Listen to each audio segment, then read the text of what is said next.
In the diagram below, segment FE bisects segment AC at B, and segment GE bisects segments BD at C.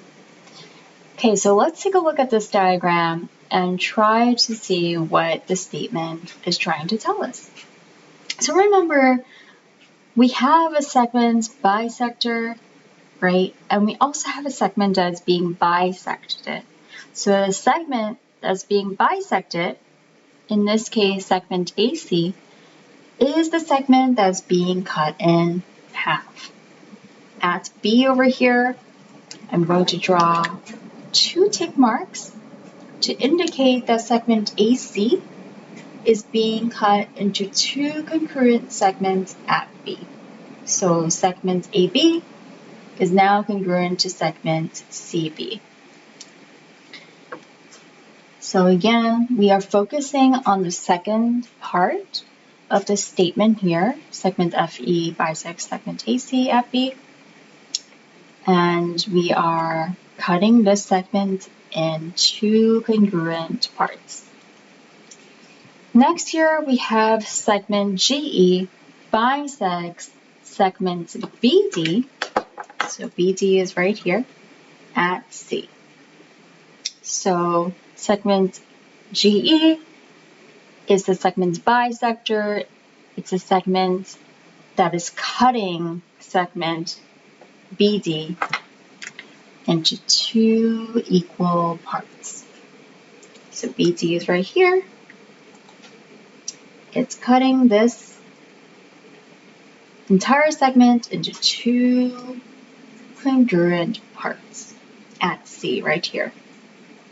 Now normally, I would have showed 2 tick marks, right, to separate the first statement here and the second statement. But since segment AB was congruent to segment CB, these 2 were congruent, remember they had 1 tick mark.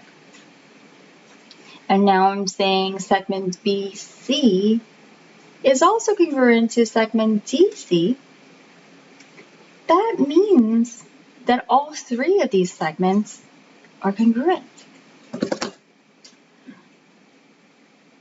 So remember, in class we gave the example of saying, let's pretend segment AB is the amount of money that Miss Lee has in her bank account, right?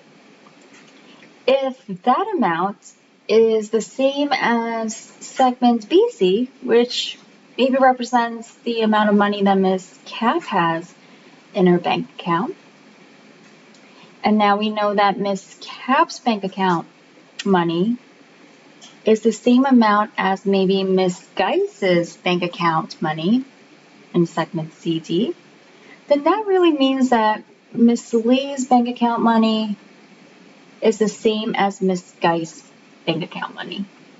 So they're just all the same. All 3 of our bank accounts have the same amount of money. And so which statement is always true? That is going to be the first statement here, which states that segment AB is congruent to segment DC. Let's just make sure that the other statements are incorrect, because we always want to check our work. Segment FB is congruent to segment EB.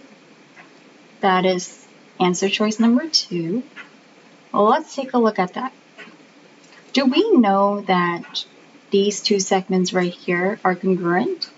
Were we given any information about these segments, or even that segment FE was being bisected or cut in half? I didn't think so either, right? So the answer is no. That's why it's not going to be choice 2. Let's take a look at choice 3. Segment BD bisects segment GE at C. Okay, well, this segment here is the one that's being cut in half. So segment GE is right here. Do we know that segment BD actually cuts segment GE in half? That these two are going to be congruent parts right here? We weren't given any information on top about that. So again, that's not going to be the answer because we don't know that that's always true based on missing information. And then lastly, the same rationale for answer choice 4. It says here, segment AC is the one that is cutting segment FE into two equal parts.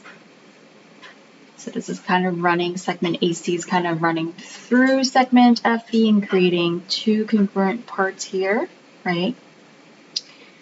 At B. Do we know that? Were we given any information about segment AC being a segment bisector? This one is a little tricky, right? Because we do see segments AC and FE over here. But actually, it's saying the opposite of what is being said on top. Because actually, AC was the one that is being bisected, not that it's bisecting a segment. And segment FE is the one bisecting, not that it's the one being cut in half.